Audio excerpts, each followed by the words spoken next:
Gossaigaon BTC बिसायख'थियाव Jamduar बियाबाव UPPL दलनि बिजाथिखौ देरहासार खालामनो रायजो राजाफ्रा लोब लोब सिगांबोदों। गुबुन गुबुन दोलोखौ नागारनानै प्रमद बर' दैदेननाय इउपिपिएल दोलोआव सानफ्रोमबो जयनिं जाफैदों रायजो राजाफ्रा। बेबायदिनो जमदुवार बियाबनिनो सिङाव थानाय 3 नं दावागुरि जग्राफार गामियाव 400निबो गोबांसिन माइनरिटी हारिनि रायजो राजाफ्रा बिपिएफजों लोगोसे गुबुन गुबुन दोलोखौ नागारनानै इउपिपिएल दोलोआव जयनिं जाफैयो।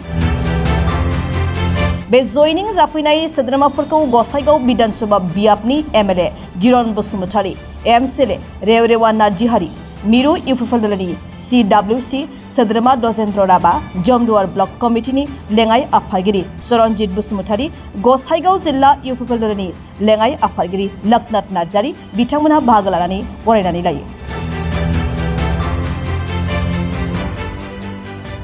आंहा जोबोद गोजोननाय दं दिनै बिथांमोना जोंनि इउपिपिएल दलखौ मोजां मोननानै बिथांमोना लोंहोर लोंहोर जोंनाव दिनै जगदान जाफैदों। दिनै गैयाब्लाबो 450 जन बिथांमोना जोंजों जगदान जादों। दा जोंनि प्रमद बर'नि दैदेननाय बिथांनि मोजां मोनसे नीति आदर्शफोरखौ नुनानै जोंनि रायजो राजाफ्रा मोजां मोनदों आरो बे ओनसोलाव गोबां इउपिपिएल दोला हाबा मावदों। दा बेनिखायनो बेयाव जग्राफार ओनसोल खमसे खम नियार एबाउट बहाय 1400 जनसो भटार्स दं। बेनि 1400 भटार्सआव बेयाव गैयाब्लाबो दिनै 450 मानसिया दिनै जगदान जादों। दा बिथांमोना जोंनि सरकारखौ मोजां मोनदों आरो बेबायदिनो जोंनि सरकारनि दैदेननायाव इउपिपिएल सरकारनि दैदेननायाव बिथांमोना गोजोनै थानो हादों। आरो नाथाय बिथांमोनखौ गोबां अपोजिट पार्टिफोरा नंखाय बाथ्राखौ बुंदों होननानै बिसोरनि गेजेराव प्रमान जादों। दा बेनिखायनो बिथांमोना गावसोर मोनसे प्रमान मोननानै दिनै जोंनि इउपिपिएल दलाव जगदान जादों।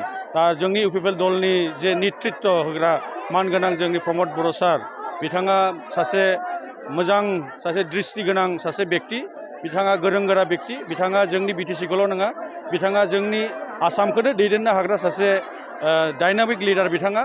आं बिथांखौ आंनि गोसो गोरबोजों आङो जोबनो गैयै बिथांखौ हामबाय होननानै जासिदों। बिथाङा जोंनि बिटिआर ओनसोलखौ बियो 2020आव गोजोनथा मोनसे सुक्ति लाबोनायनि उनाव दिनैसिम जोंनि बिटिआर ओनसोला बिराद गोजोनै दङ आरो दासिमबो जोंनि बे माइनरिटी एरिया हक बा जोंनि बर' ओनसोल हक जों बयबो गोजोनै थानो हादों आरो गासैबो हाबाफारिखौ जोङो मोजां खामानि मावलायनो हादों।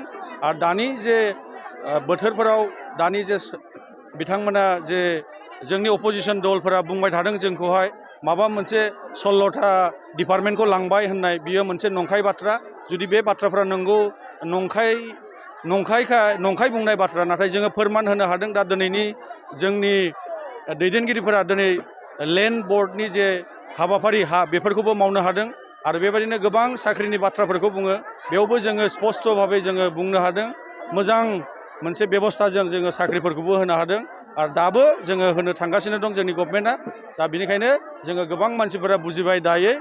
दा बे हिसाबाव गोबां बेयावनि जोंनि ओनसोलनि मानसिफोरा मोजां मोननानै जोंनाव जमदुवार ओनसोलनि रायजो राजाफ्राबो गोबां लोंहोर लोंहोरनो जोंनाव जगदान जादों। दा बेनिखायनो जोंनि जमदुवार समस्तिनिफ्राय बेबाराव जे बिजाथिया जोंनाव गसंगोन बेनो इउपिपिएल दोलोनि बिपुल भटआव 20-22 हाजार भटआव देरहागोन, बे निस्सय, बेखौ आं सानदों आरो बुङो।